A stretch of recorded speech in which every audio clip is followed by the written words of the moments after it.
7 പതിറ്റാണ്ടോളം നീണ്ട മേളപ്പെരുപ്പം, പൂരപ്രേമികളുടെ ആവേശം, വാദ്യകലയിൽ വിസ്മയം തീർത്ത അതികായൻ. അതെ, കേളത്ത് അരവിന്ദാക്ഷൻ മാരാറിനെ കുറിച്ചാണ് പറഞ്ഞു വരുന്നത്. തൃശൂർ ജില്ലയിലെ ഒല്ലൂർ സ്വദേശിയാണ് കേളത്താശാൻ. 12-ാം വയസ്സിൽ എടക്കുന്നി ക്ഷേത്രത്തിൽ വാദ്യകലയിൽ അരങ്ങേറ്റം കുറിച്ച ഇദ്ദേഹം പെരുവനം നടവഴിയിൽ പ്രഗത്ഭർക്കൊപ്പം കൊട്ടിക്കേറിയാണ് മുൻനിരയിലെത്തിയത്.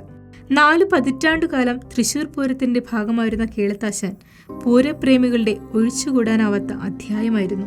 പതിയാരത്ത് കുഞ്ഞന്മാരാർ പാറമേക്കാവിന്റെ മേളപ്രമാണിയായിരിക്കുമ്പോഴാണ് ഇദ്ദേഹം തൃശൂർ പൂരത്തിൽ അരങ്ങേറ്റം കുറിച്ചത്. 3 വർഷം മുമ്പ് 80-ാം വയസ്സിലാണ് കേളത്താശാൻ വിശ്രമിക്കാൻ തീരുമാനമെടുത്തത്.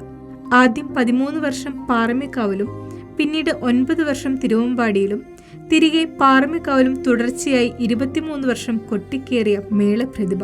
തൃശൂർ പൂരത്തിൽ മാത്രമല്ല, ആറാട്ടുപുഴ, പെരുവനം, തൃപ്പൂണിത്തുറ, കൂടൽമാണിക്യ ഉത്സവങ്ങളിലും കേളത്താശാന്റെ മേളപ്പെരുപ്പം മുഴങ്ങിയിരുന്നു.